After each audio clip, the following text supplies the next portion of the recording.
Have you ever stopped to think about your well-being? Maybe you have some questions about what builds upon your own well-being and what you can do to help yourself. First of all, your well-being has to do with your own comfort, happiness, and health. There are several types of well-being, but the two we will focus on are social and emotional well-being. What are these well-beings and what do they have to do with you? Well, let's begin.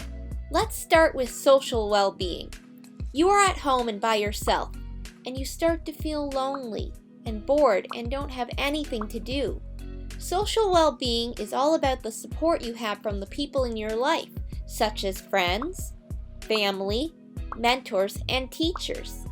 As humans, it is important for us to have these different interactions in our lives. There are several things you can do to help with these interactions in your life. One of those things could be making a phone call to your friends, just to talk, say hi, or even video calling on FaceTime. Another example is making plans to hang out in person. Just knowing that you have these people in your life you can go to and just be yourself around can benefit the way you feel. It's the feeling of having that extra support and knowing that you are not alone. Not only does your social well-being have to do with the people in your life, but it also affects you and the way you handle your own social interactions. Several examples of this can include balancing how much time you have to yourself and how much time you spend interacting with others. You don't want to have too little or too much time to yourself or social interactions. Being able to have a good balance is important. Building strong social relationships is always important, and with that comes the way we treat others and having that trust and support when we need it. Very importantly, you just need to be yourself when interacting. When you can positively be who you are, this helps you to have fun and it builds up your confidence and self-esteem. Now that we are aware of the positive examples of social well-being, let's move on to emotional well-being. Sometimes you might be in situations in your life where you feel sad, unhappy, stressed, anxious, and overwhelmed.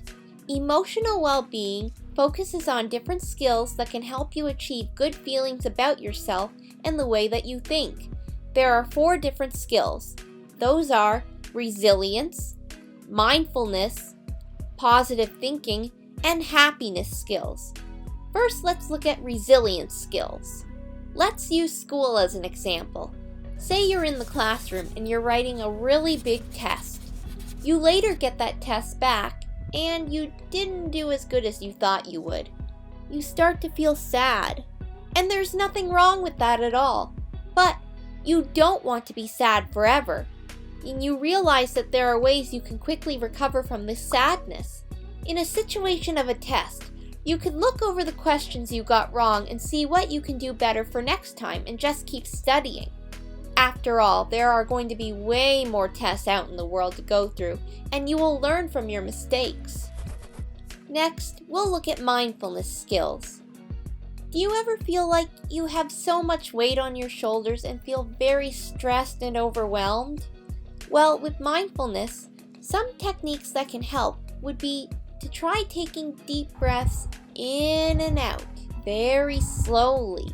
This technique can really help make your whole body feel relaxed and calm, especially in overwhelming situations. Just having the time to yourself in a quiet place at the time can be very relieving and help your mind to focus. Next, we'll look at positive thinking skills. With this skill, it's a good practice to look at both the negatives and the positives and being able to separate them. Let's use sports as an example. It's soccer season and you really want to try out for the team. In your mind, you tell yourself, I probably won't be any good at soccer. I shouldn't bother. Or, I've never played soccer before. Maybe I should give it a try and see what happens. It's about focusing on what you can do instead of what you can't do.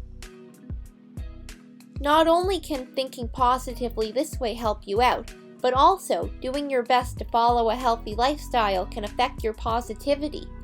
Examples of this can be setting a good sleep schedule so you can wake up feeling fresh and not so tired. Even focusing on healthy eating can help you with your positivity. You know that your body needs good nutrition, and eating the right foods will affect your mood and help you have a good mindset. But remember, learning to separate the negatives and the positives can take time. It's always good to practice your positivity skills each and every day. Last but not least is happiness skills. Now, this has so many open-ended options to choose from. What this means is doing something that makes you happy. After all, it's your own happiness that counts. If it's a beautiful day out and you love walking, you could go for a nice walk. If it's raining out and you have nothing to do outside but love reading, open up a good book. Even if you love community work and giving back to the community, volunteering could even make you just as happy.